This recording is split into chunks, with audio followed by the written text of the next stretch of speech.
Estamos de volta, queridos amigos, segundo bloco desse nosso encontro de hoje. Vamos continuar falando sobre a SA da Lei 6.404 de 1976. Mais uma vez, deixo aí à sua disposição as nossas redes sociais, caso você queira acompanhar e seguir também por lá, fechado? Veja só, terminei com vocês o bloco anterior falando o seguinte, né? Que o capital social é livremente formado entre ações ordinárias e preferenciais.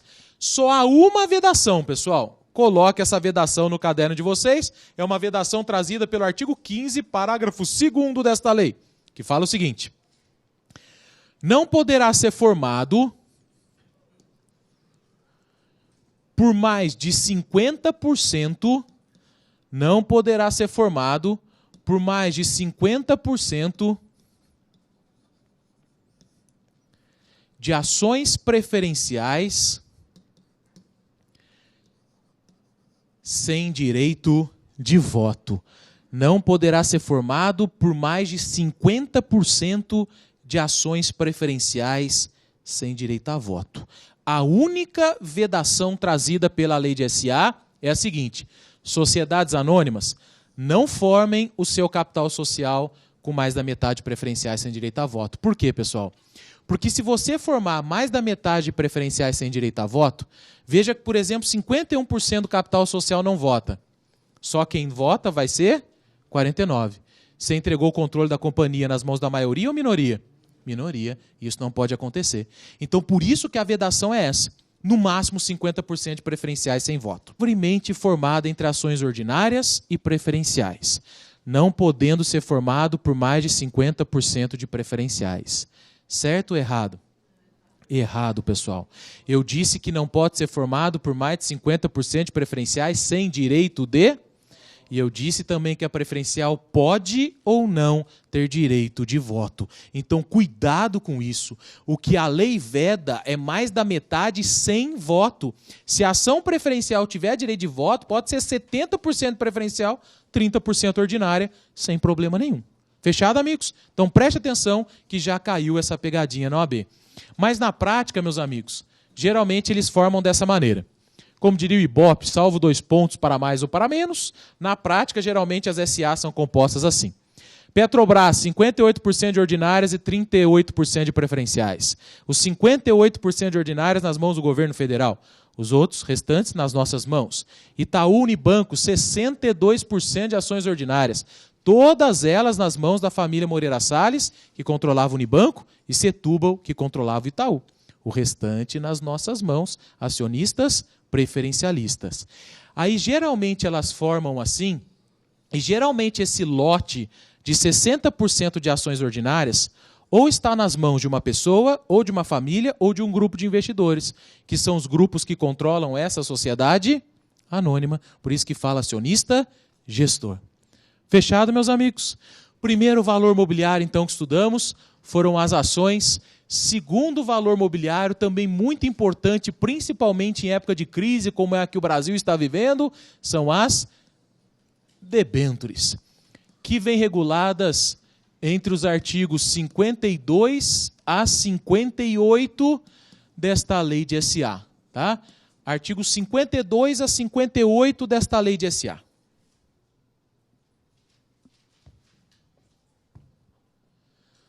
Daqui a pouco, minha gente, eu já conceituo para vocês o que elas são. Vamos dar uma explicação e aí depois a gente bota no papel o que são as debêntures. Você concorda comigo que todos nós vamos precisar de dinheiro em determinado momento da vida? Sabe por quê? Dinheiro emprestado, eu quero dizer. Porque a gente vive numa sociedade em que a gente quer ter, só que quase nunca a gente tem para ter, né? Você quer ter um carro novo, não tem dinheiro. Você quer ter uma casa nova, não tem dinheiro. Você quer casar e ir para a Disney, não tem dinheiro. A gente quer ter, mas não tem para ter. Mas não tem problema. Nasceu alguém para realizar os nossos sonhos. E esse alguém são as instituições financeiras.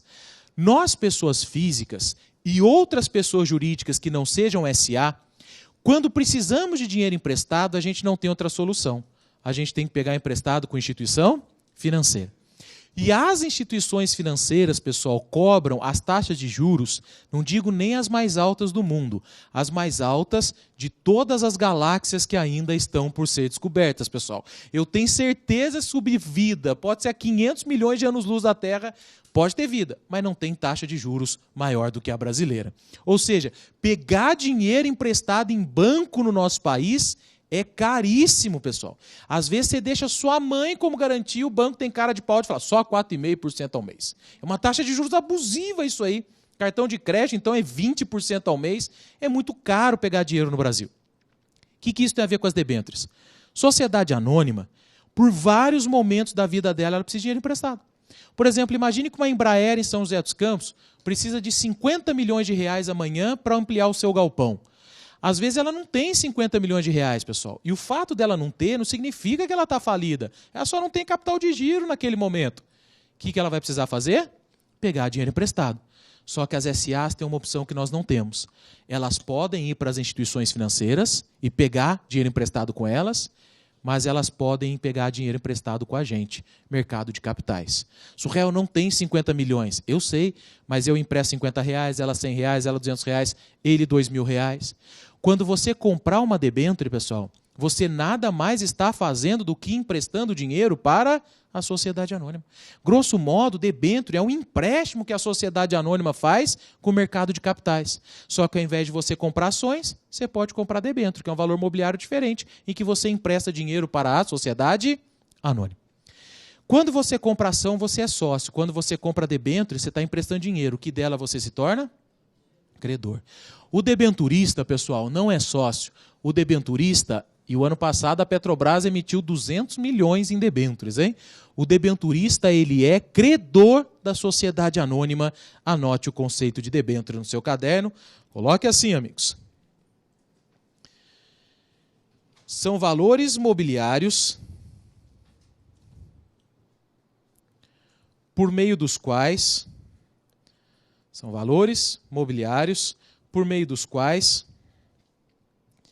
a sociedade anônima capta recursos.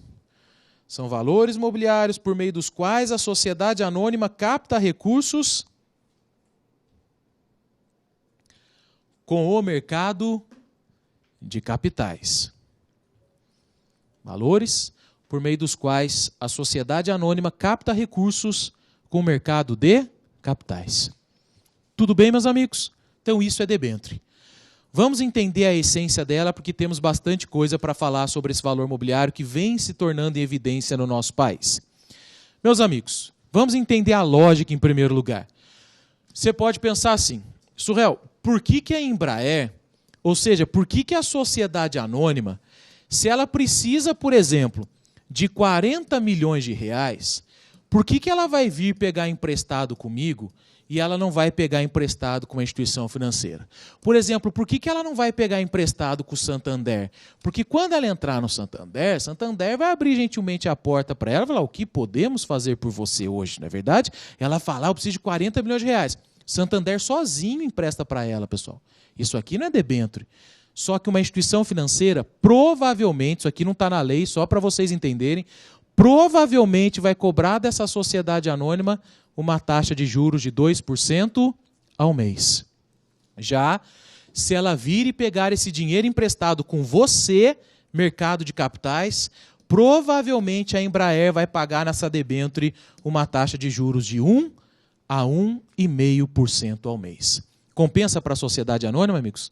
Sim, ela vai pagar menos para a gente do que ela pagaria para as instituições financeiras. Agora você se pergunta, e por que para mim compensa? Por que para mim compensa emprestar para a Embraer e não deixar o meu dinheiro na poupança, por exemplo? Queridos amigos, compensa pelo seguinte, estou dando o exemplo da poupança, mas qualquer renda fixa hoje no Brasil está uma porcaria, pessoal. Porque a maioria das rendas fixas são atreladas à taxa Selic, que hoje está na mais baixa da história do Brasil, que é 6,5%. Então, se você pegar o seu rico dinheirinho, deixar numa poupança ou numa renda fixa, o máximo que uma instituição financeira vai pagar para você, você sendo cliente Gold, Black, Platino, o máximo que ela vai pagar para você, 0,4% ao mês. Isso tanto na poupança quanto na renda fixa. Porque renda fixa, pessoal, tem imposto de renda e taxa de administração, o que na poupança já não tem. Então, normalmente, elas estão rendendo mais ou menos hoje a mesma coisa. Ou seja, veja que compensa para você, que às vezes você consegue dobrar ou até mais do que triplicar o seu rendimento com debênture. Compensa para ambos os lados. Tudo bem? Oi?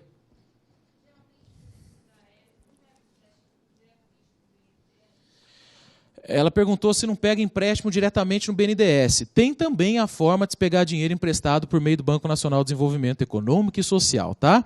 Só que pegar dinheiro emprestado com o BNDES não é tão fácil, porque você tem todo um programa, um conteúdo programático para mostrar. Por quê? Quem regula o BNDES é uma lei especial, Lei 4595 de 64. E essa lei fala o seguinte: o BNDES ele foi criado para desenvolver programas econômicos e sociais. Se ele foi usado de forma deturpada, são outros 500. Mas a ideia do BNDES é essa.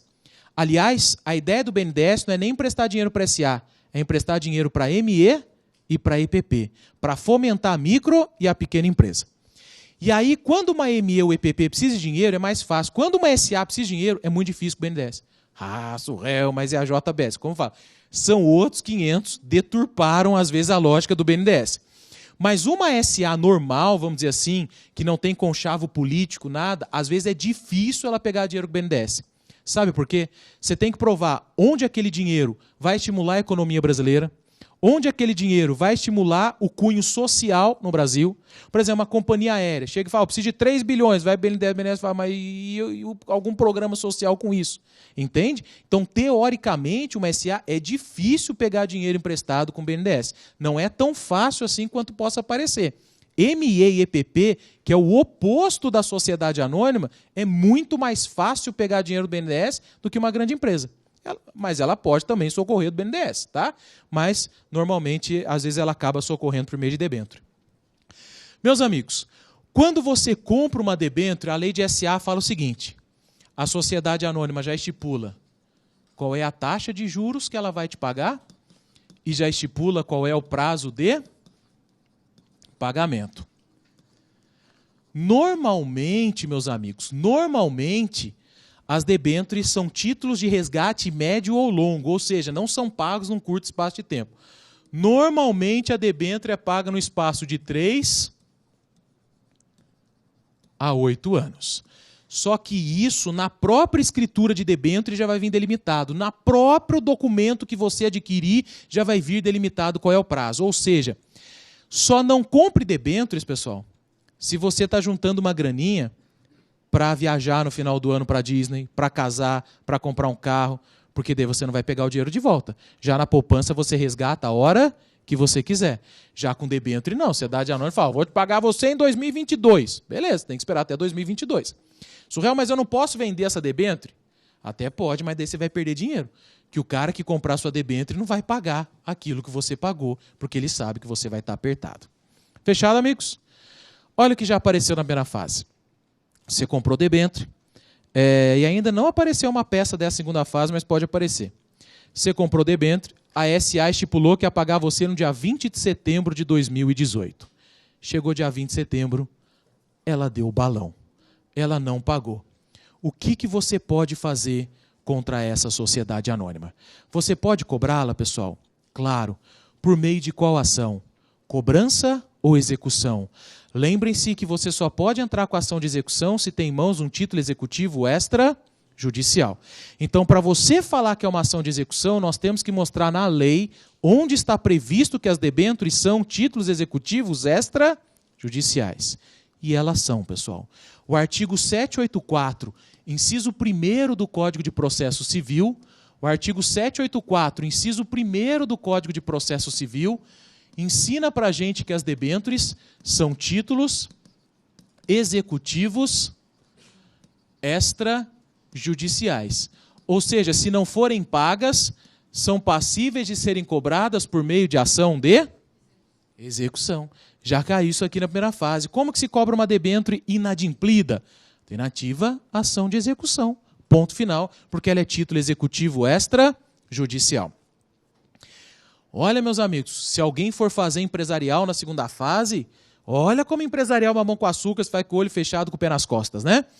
O cara de penal vai falar assim, você viu que caiu na segunda fase empresarial? Impossível de responder. Caiu uma tal de debênture.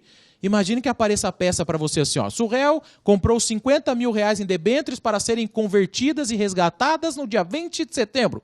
Não foram resgatadas. Com base na situação hipotética, ingresse com a medida judicial cabível. Qual que é a ação que você vai ter que entrar? Ação de execução.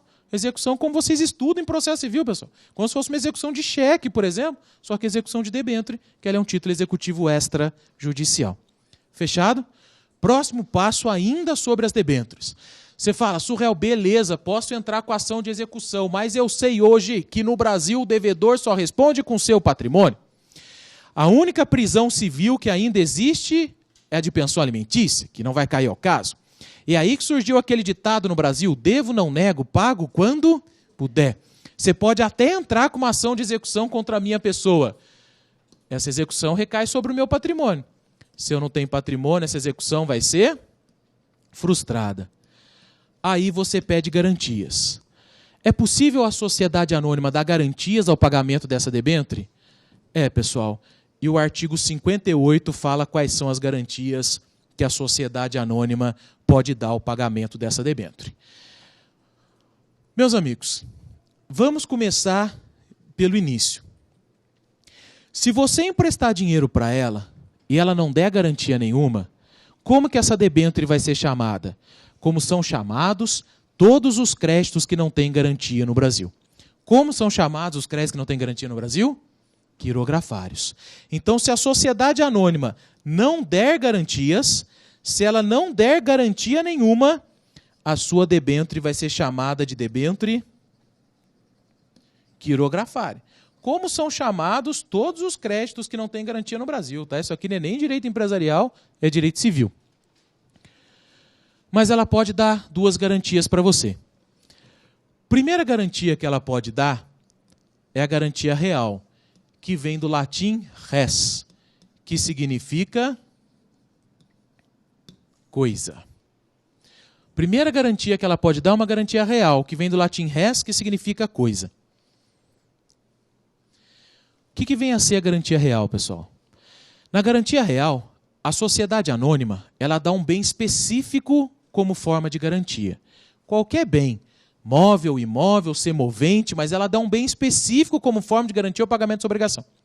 Então, por exemplo, a Embraer pega 40 milhões de reais e ela fala assim, estou dando esta aeronave para garantir o pagamento de sua obrigação.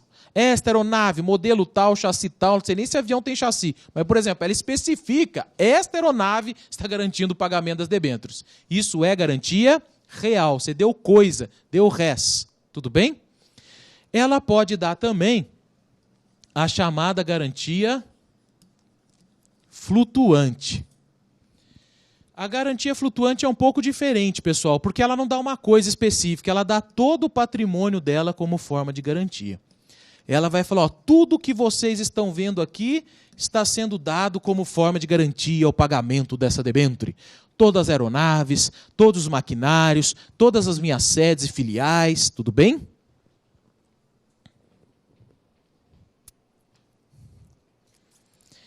Qual a SA prefere dar como garantia? E pensem bem antes de responder, amigos. Real ou flutuante? Flutuante, meus amigos. Você pode se perguntar assim, Surreal, como assim? Por um simples motivo. Quanto tempo a debênture demora para ser paga mesmo?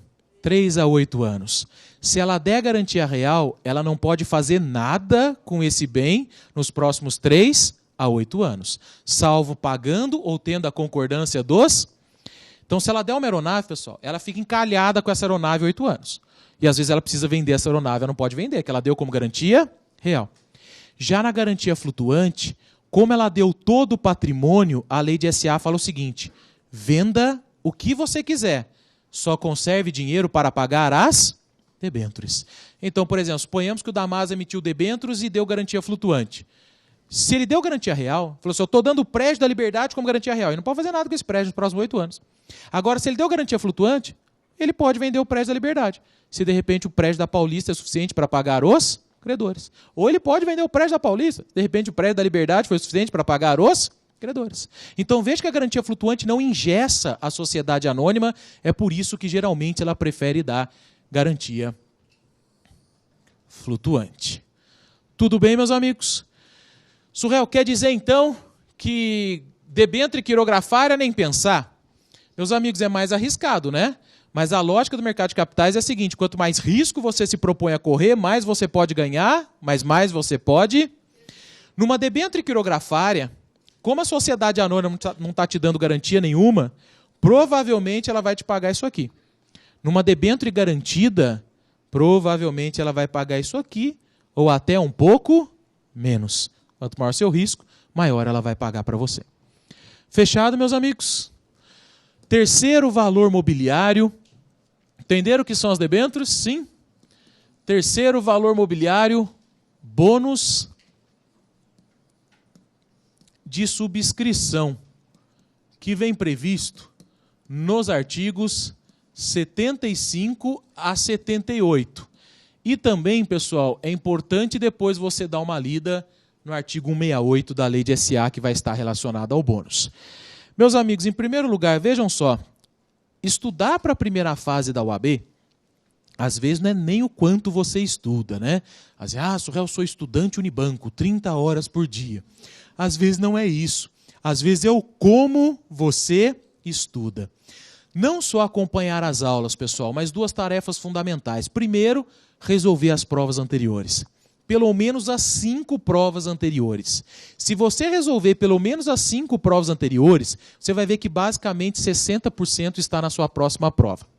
Depois, leitura de lei seca. Não sei se vocês estão percebendo, mas tudo que eu estou falando com vocês, eu estou linkando a artigos, pessoal. É para depois você, na sua casa, pegar esses artigos e lerem. Sabe por quê? Muitas das alternativas corretas da FGV, ela abre o vadimeco, faz Ctrl+C, vai na sua prova, Ctrl+V. É ipsis litteris, transcrição integral de texto de lei. E a gente tem memória fotográfica, gente. A gente nem sabe, mas tem. Se você lê alguma coisa da forma que ela se dispõe no código, se aquilo aparece na sua prova depois, teu subconsciente, sua memória fotográfica, automaticamente te leva para a resposta correta. É aquela questão que você fala assim, como é que você acertou? Não sei, cagada, chutei, acertei. Não é, pessoal. Talvez você já leu aquilo, alguma coisa, a memória te leva. Mesmo que você não saiba que é a resposta correta, mas te leva. Então leiam lei seca também, que esse é um passo importante para estudar para a primeira fase. Tudo bem? Bônus de subscrição, gente. Nos 2 primeiros valores, eu expliquei para conceituar. Bônus vamos inverter. Vamos conceituar para só depois explicar. Coloque no seu caderno o conceito deles. Coloque assim. São valores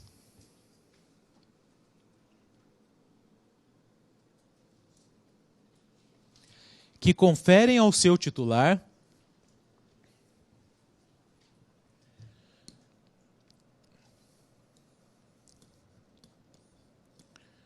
direito de preferência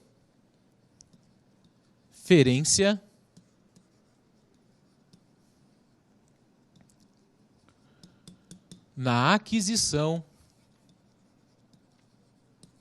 de novas ações.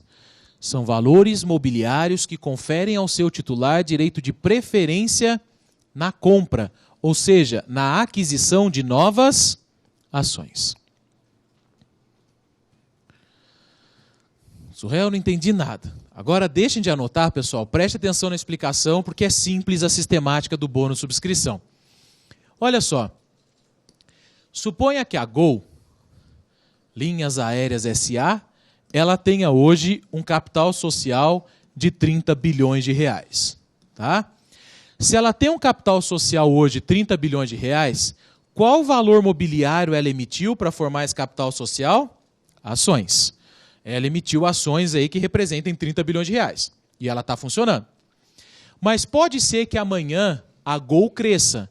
E pode ser que a Gol queira aumentar o seu capital social. Certo? Só que para uma sociedade anônima aumentar o seu capital social, moçada, mas é difícil. É difícil. Digamos que tão difícil quanto o Palmeiras ganhar Mundial. Estou brincando, não é impossível, moçada. É difícil, mas não é impossível. Tudo bem? Por que é difícil?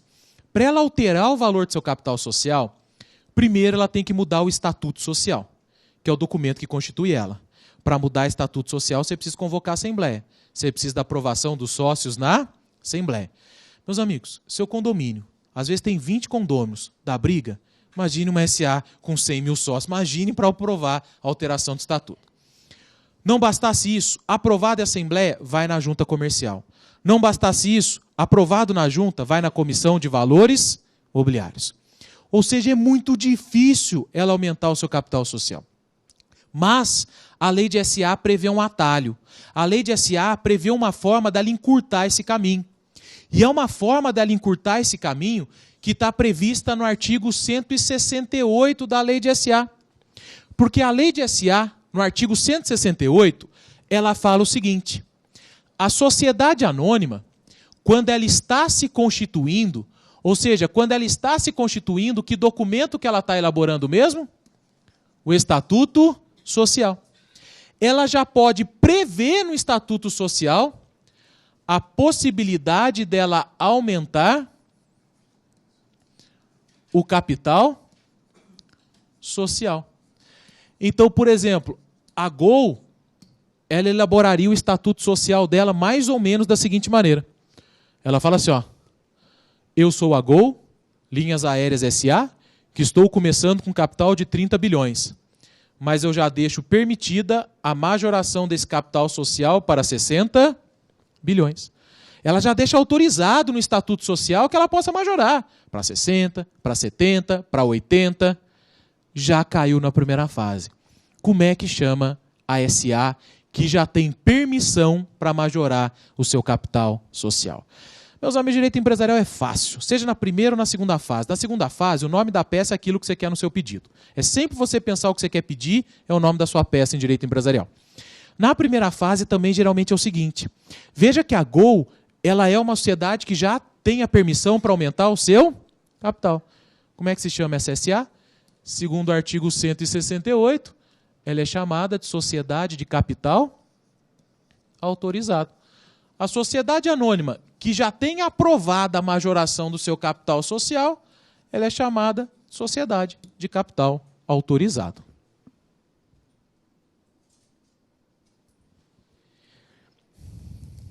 Meus amigos, o que é uma sociedade de capital autorizado? É uma SA em que você já tem a permissão para aumentar o seu capital social. Se a Gol for uma sociedade de capital autorizado, pessoal, ela pode majorar o seu capital social a qualquer momento. Ela não precisa fazer nada. Ela não precisa convocar a Assembleia, ela não precisa de aprovação, ela não precisa mudar estatuto, porque o estatuto já está prevendo. A única coisa que ela precisa fazer, porque ela tem ações que representem 30. Se ela quer majorar, o que ela vai ter que fazer? Emitir novas ações. A única coisa que ela tem que fazer é emitir novas ações. É aí que entra o bônus de subscrição, moçada. Quem tem direito a comprar essas novas ações? Quem tem direito? Quem tem bônus de subscrição.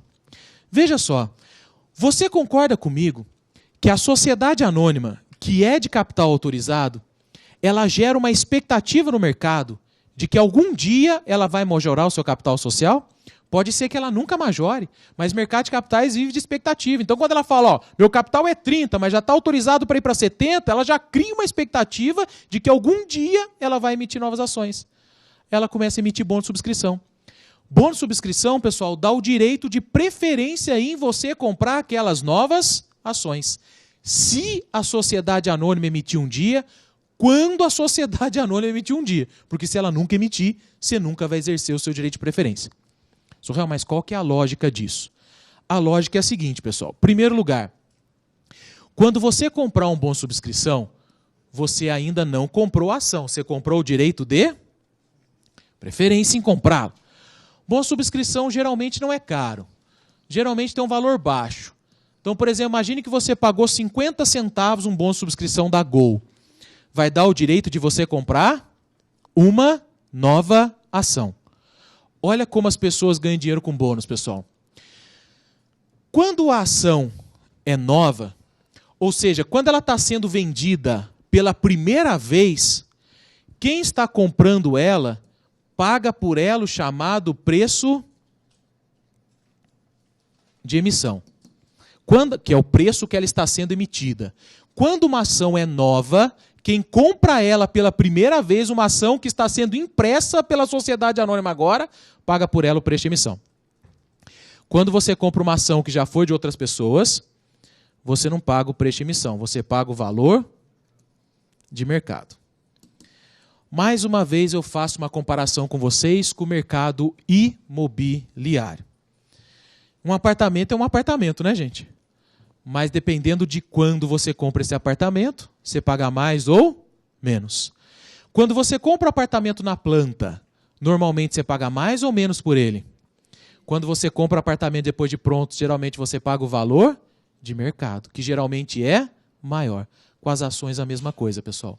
Preço de emissão, entendam, é o preço do apartamento na planta. Geralmente é menor do que o valor de mercado. Por exemplo, meus amigos, a Petrobras hoje, cada ação dela, como eu disse para vocês, está com valor de mercado de R$20 aproximadamente. Provavelmente, se ela fosse emitir uma ação hoje nova, provavelmente o preço de emissão não passaria de R$ 6,50. A vantagem está aqui. Você vai comprar a ação por R$ 6,50 e já no mesmo dia você vai vender por 20. Só que você tem que somar também o que você gastou no bônus, mas que geralmente não é caro. Então, 6,50 mais 50, R$ 7,00. Aí, no mesmo dia, pessoal, no mesmo dia, você consegue vender a ação por R$ 20,00. Veja, só que geralmente as pessoas não compram um bônus subscrição. Porque que maravilha, né? Daqui a 2 anos você vai ganhar R$ 13,00. Não faz sentido.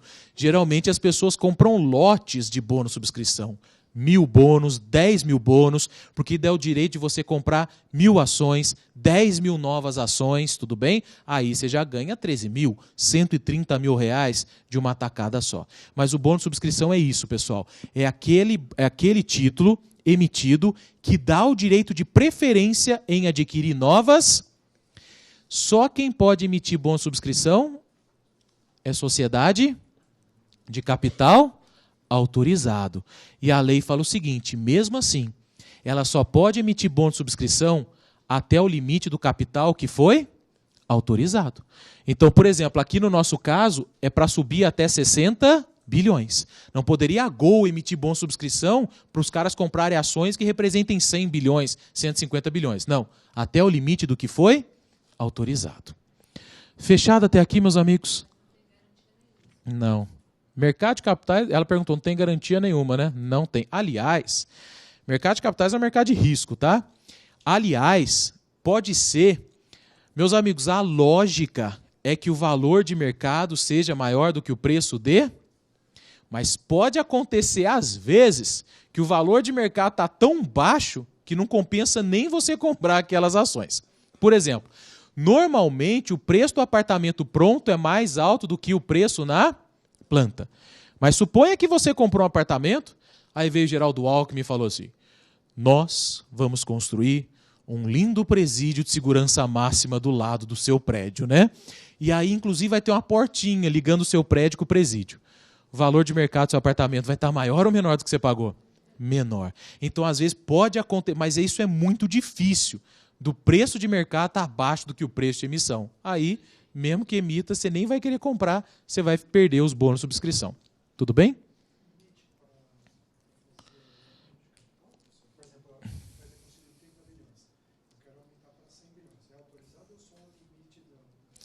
É só o limite. Ele perguntou qual que é o limite da majoração. Então, por exemplo, ali está de 30 para 60. Ela só pode aumentar para 60.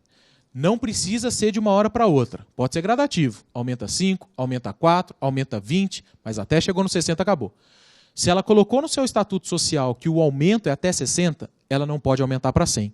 Ou até pode, mas não sem essas formalidades. Aí, se ela quiser algum dia majorar para 100, convoca estatuto, muda a assembleia, muda estatuto e tudo mais.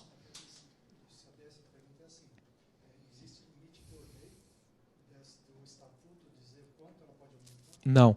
Ele perguntou se há um limite por lei do estatuto prevê o quanto ela pode aumentar. Não. Por lei, não. Só que quando ela coloca no seu estatuto que ela tem 30 e vai para 60, como eu disse para vocês, ela precisa de autorização da CVM. A CVM pode tesourar. Fala, opa, para 100 não, eu permito para 60, permito para 65. Então, não é que a lei impede, mas a CVM, na sua função de regulamentar, ela pode impedir que ele coloque no estatuto lá, porque senão seria a festa, né? Toda sociedade anônima se constituiria assim, meu capital é de 20, já está majorado para 1 trilhão e 500, né?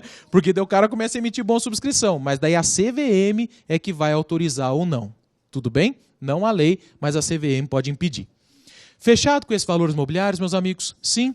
Para terminar a nossa aula, queria conversar com vocês sobre um tipo de sociedade anônima que eu não sei porquê, mas Pai Surréu de Ogum está me soprando que podem perguntar na próxima prova de vocês. Que é uma sociedade anônima que vem prevista no artigo 251 da Lei de SA. Não sei se vocês já ouviram falar dela, mas é a chamada Sociedade Subsidiária Integral.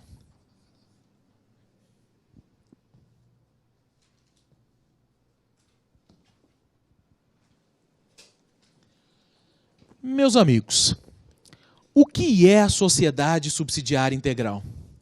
É um dos raríssimos casos, para não dizer o único, porque tem outro previsto no Estatuto da OAB, que é a Sociedade Unipessoal de Advogado, mas não é estudada pelo direito empresarial, é estudada pelo Estatuto da OAB.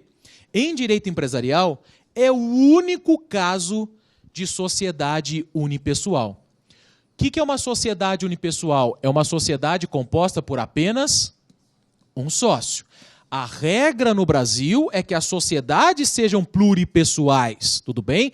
Tanto que o Código Civil, quando define sociedade no artigo 981, ele fala sociedade é a união de 2 ou mais pessoas. Esta é uma exceção. E a única no direito empresarial de sociedade unipessoal, moçada, é a subsidiária integral. O que é a sociedade subsidiária integral? O próprio nome já nos diz. Ela pertence integralmente a uma outra sociedade. Sociedade subsidiária integral é uma sociedade anônima, portanto, ela é uma pessoa jurídica e o capital social dela é composto por ações. Só que daí, meus amigos, quem compra 100% dessas ações, quem compra 100% dessas ações, quem compra todo o capital social dela, é uma outra sociedade brasileira. Tudo bem? Uma sociedade brasileira vem e compra 100% das ações dessa empresa. Essa sociedade passa a ser subsidiária integral. Passa a ser subsidiária integral dessa outra sociedade brasileira. Vou dar exemplos para vocês, moçada.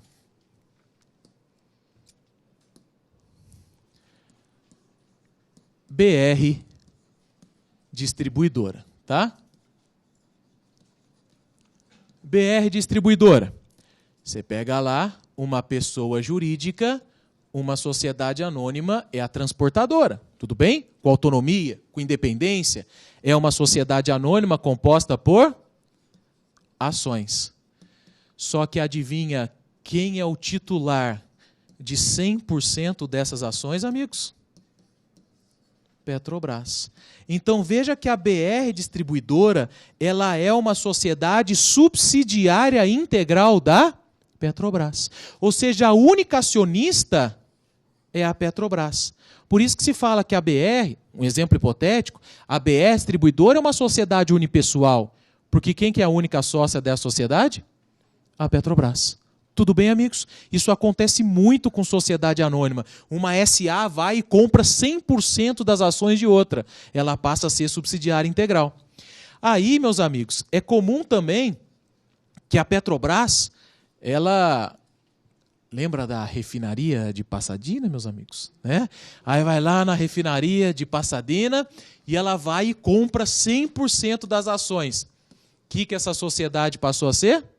Subsidiária integral. É uma sociedade cuja única sócia seria essa sociedade brasileira. Fechado até aqui? É muito comum isso aí, pessoal. Subsidiária integral. Você tem uma sociedade anônima que compra todas as ações de outra sociedade. Essa sociedade que foi comprada, praticamente ela passa a ser subsidiária integral. Por isso que se fala, é uma sociedade unipessoal, porque tem apenas um sócio. Tudo bem até aqui, amigos? Entenderam? De verdade? Sim? Agora, não confunda sociedade subsidiária integral com incorporação, pessoal. Pelo amor de Deus. Sabe por quê? Sociedade subsidiária integral é diferente do Instituto da Incorporação. Totalmente diferente do Instituto da Incorporação, previsto também na Lei de SA nos artigos 220 e seguintes. Então não confunda. Vamos apontar a diferença. Você já soube o que é a subsidiária integral, certo? Vamos falar agora o que é a incorporação, prevista nos artigos 220 e seguintes da Lei de SA, tá?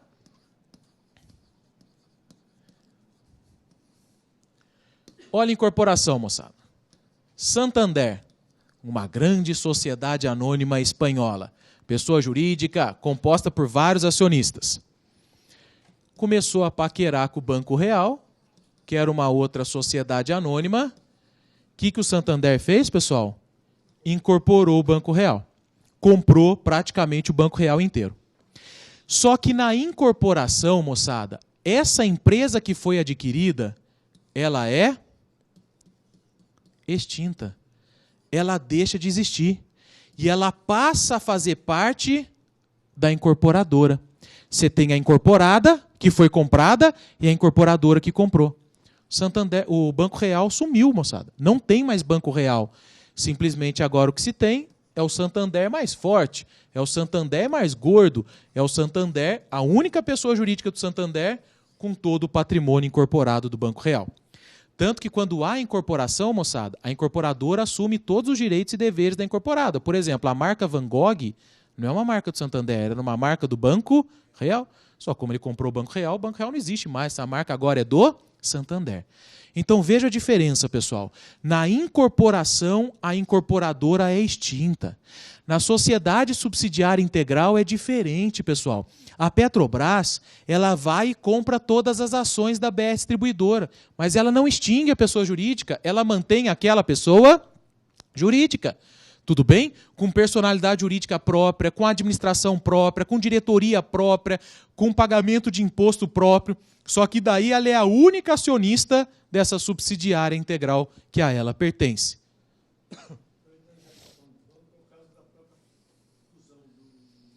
Tá, Unibanco? A fusão também é uma operação societária, mas um pouco diferente da incorporação. Incorporação é o grande comendo o pequeno, tá? Fusão, geralmente são duas empresas do mesmo porte, Itaú, Unibanco, as duas se uniram. Na fusão, todas as empresas que se uniram, que são chamadas de fusionadas, são extintas. Então, Itaú acabou e Unibanco acabou. Produto da fusão é uma nova pessoa jurídica. Nasce uma nova sociedade. CNPJ novo, tudo novo, mas assume também todas as dívidas e direitos das fusionadas, tá? Subsidiária integral não, é só uma SA sendo a única acionista de outra sociedade, mas ambas, cada uma no seu quadrado com a sua autonomia. Na incorporação é possível manter o nome da empresa anterior? Por exemplo, Banco Real pelo ABN que foi comprado. É uma empresa holandesa que não tinha muita representação no Brasil e quer se manter o Banco ABN Anglo Real. Isso é possível fazer? Perfeitamente. Ele está perguntando o seguinte, se na incorporação é possível você manter o nome, e vou até além, a marca, às vezes, da empresa que está sendo incorporada. Essa é uma estratégia de mercado usada por muitas empresas. A Telefônica sumiu, né, gente? Mas quem comprou a Vivo foi a Telefônica, e não o contrário. Não a Vivo comprou a Telefônica, a Vivo foi incorporada pela Telefônica. Só que no Brasil, a marca Vivo era uma marca muito mais forte que a marca Telefônica e uma marca de maior prestígio. Aí a Telefônica deixou de usar, a empresa chama ainda Telefônica, mas ela não usa a sua marca no Brasil, ela usa a marca Vivo. Outro exemplo, DirecTV comprou a Sky, não o contrário. Quem comprou a Sky foi a DirecTV. Só que no Brasil, a marca Sky era muito mais forte que a marca DirecTV. Então eles preferiram, como agora é deles, eles é que optam, eu vou usar essa marca, eu vou usar outra marca, sem problema nenhum. Agora tem que ver também se isso vai ser permitido. Por exemplo, A BR Foods, né? Sadia e Perdigão. Ela é proprietária das duas marcas agora. Só que o CAD falou, em 10 anos você vai ter que optar por uma das duas. Ou Sadia ou Perdigão. Porque senão há concentração de poderes. Tudo indica que a BR Foods vai acabar optando pela marca Sadia. Tudo indica. Mas ainda existem produtos da Perdigão. Mas não com a mesma quantidade que existia antes da fusão. Veja que tudo indica que gradativamente eles vão ficar com a marca Sadia, que no Brasil é de fato uma marca, muito embora a Perdigão também seja forte, mas a Sadia é a marca de congelados mais forte aí no Brasil, né? Sim. Sim, tá? Só, é que assim, é que daí a gente vai entrar numa parte que eu chamar de direito econômico, que não está no edital da primeira fase de vocês. Mas assim, quando tem incorporação, quando tem fusão, com relação a nome, marca, às vezes o CAD, que é o Conselho Administrativo de Defesa Econômica, se alguém quiser ler um pouco mais sobre isso, pessoal, mas daí, para fins de ilustrar, Lei 12.529 de 2011, é a lei do CAD, Lei 12.529 de 2011. Sempre que tem uma incorporação ou fusão, o CAD ele é chamado. Ou ele pode aprovar essa incorporação ou fusão, ou rejeitar, ou aprovar com ressalvas. Aprovar com ressalvas é justamente isso. Olha, eu até aprovo essa fusão, mas você vai ter que vender uma unidade sua para a concorrência, que foi o que aconteceu com a BR Foods. Ela teve que vender algumas fábricas para a Seara, para aumentar o poder de concorrência. Eu até aprovo a fusão, mas você só vai poder usar uma das marcas. Mas isso aí daí depois parte do CAD, não é de fato previsto na lei de SA. Tudo bem? Beleza até aqui, meus amigos? Oi? O Citibank, o Itaú tem uma grande parcela hoje, tá? No Citibank é a mesma coisa. Só que o Citibank, os bancos brasileiros são os mais fortes do mundo. Só que o Citibank é muito conhecido nos Estados Unidos e tudo mais, então eles acabam continuando usando a marca ainda. Por exemplo, Bradesco, moçada, a HSBC é um banco inglês. Bradesco foi lá e falou, opa, é meu, né? A instituição brasileira no Brasil, no mundo inteiro, é muito sólida devido à taxa de juros que eles cobram, que é alta. Foi um caso de incorporação também, tá? Só que não foi o único que comprou. Existem outras empresas também, tá? Bank Boston já tem uma grande parcela de instituições financeiras, tem ações deles, tá? Meus amigos, antes de terminar o encontro com vocês aí, foi um prazer enorme ter estado com todos, tá? E aí, antes de terminar o nosso encontro, farei um pequeno jabazinho para vocês. Se quiserem estudar um pouquinho mais de direito empresarial, inclusive a lei do CAD aí, recomendo um livro para vocês de minha autoria, que se chama Curso de Direito Empresarial. É um livro de capa laranja e preta, pessoal.